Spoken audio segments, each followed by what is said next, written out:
Oke, dari Kak Mira ini, saat waktu makin berharga, kerjaan seperti apa yang ditolak atau justru lebih diprioritaskan? Menarik nih. Mungkin ke Mas Sunu nih yang tadi banyak bicara soal waktu. Gimana Mas Sunu?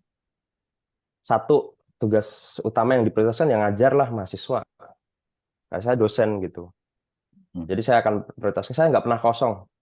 Bisa dicek di UGM, I'm totally committed. Kenapa? Karena sejak awal saya udah tahu bahwa saya jadi dosen itu pasti saya tugasnya ngajar. Gitu. Jadi Hmm. saya usahakan kalau saya nggak bisa masuk ya saya akan ganti. Gitu. Itu tugas pertama saya. Jadi saya akan ngajar. I'm fully dedicated to teach the students karena itu main job saya. Yang harus saya tolak yang mana? Ya kadang-kadang ada banyak tuh ya kepanitiaan segala macam. Nah itu bisa lah, itu negosiasi sifatnya. Jadi kalau kita masih punya sisa waktu bisa kita lakukan. Kalau enggak ya kita bilang sejujurnya saya nggak punya sisa waktu. Saya akan list, saya udah dapat amanah ini. Do you think that I can spare more time to, nambah responsibility? Nah kita tanya seperti itu kan nanti yang nawarin kerjaan akan mikir. Biasanya saya nolaknya begitu. Jadi saya bertanya, saya sebenarnya udah dapat amanah ini. Mungkin nggak kira-kira saya nambah amanah lagi? Kalau enggak, boleh nggak saya rekomendasikan teman yang lain? Gitu. Hmm. Jadi saya mencoba menolak dengan memberi solusi. Termasuk beberapa kali teman-teman di Asana Academy ini saya jujur ya, beberapa kali saya diminta untuk Iya. ngisi. Pak Andi juga berkali-kali nyindir-nyindir terus. Mas Sunu nggak pernah mau ya diminta, awas Mas Sunu. Akhirnya saya datang hari Ya, ini ya, Kak, alhamdulillah. yang tadi value-nya kita satu sama. Enggak, tapi insya Allah saya akan inilah Mas Andi.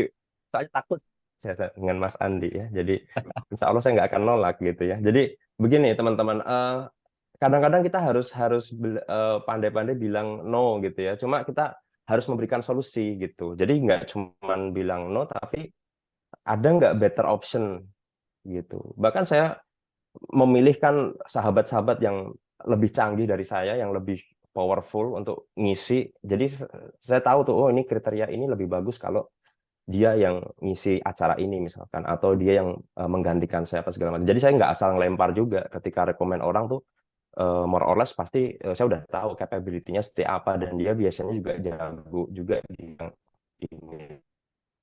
Jadi Oh, begitu menolak bannya sudah berlebih, ya saya akan rekomen orang dan berusaha pokoknya memberikan solusi lah.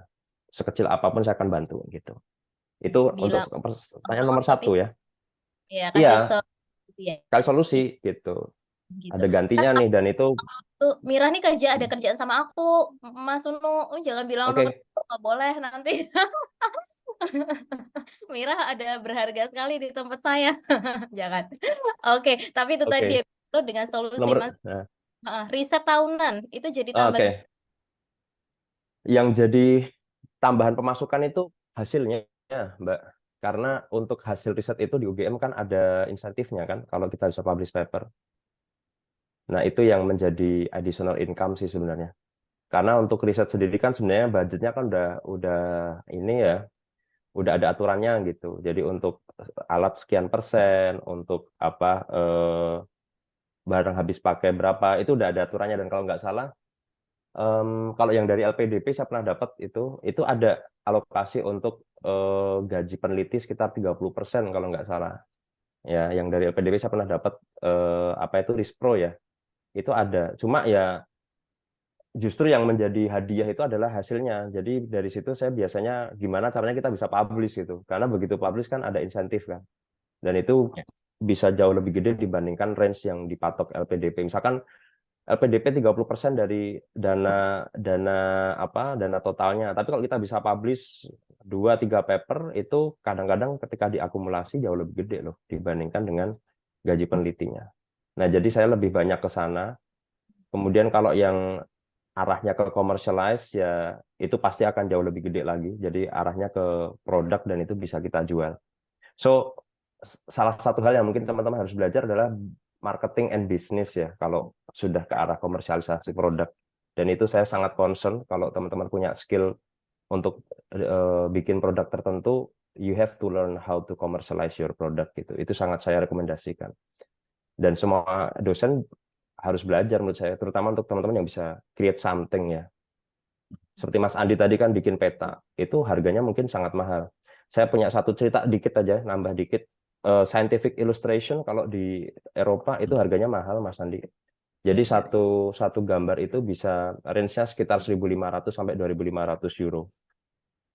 And that's itu lebih banyak dibandingkan beasiswa mahasiswa master di sana ya, bulanan untuk satu illustration aja. Itu satu yang bisa teman-teman pertimbangkan ya. Oke, saya kira itu Mbak Zaki. Terima kasih Mas Sunu. Tenang aja teman-teman, Arsona bentar lagi ada kelas namanya hilirisasi riset ya Pak Andi. Nah, pas banget loh, aku nggak pesen, nggak titip loh ke Mas Sunu, tapi pas. Jadi nanti gimana riset kita itu bisa menghasilkan ya produk dan kemudian simbiosis mutualisme sama industri. Pas ya, semoga menjawab ya Mira. ありがとうございます。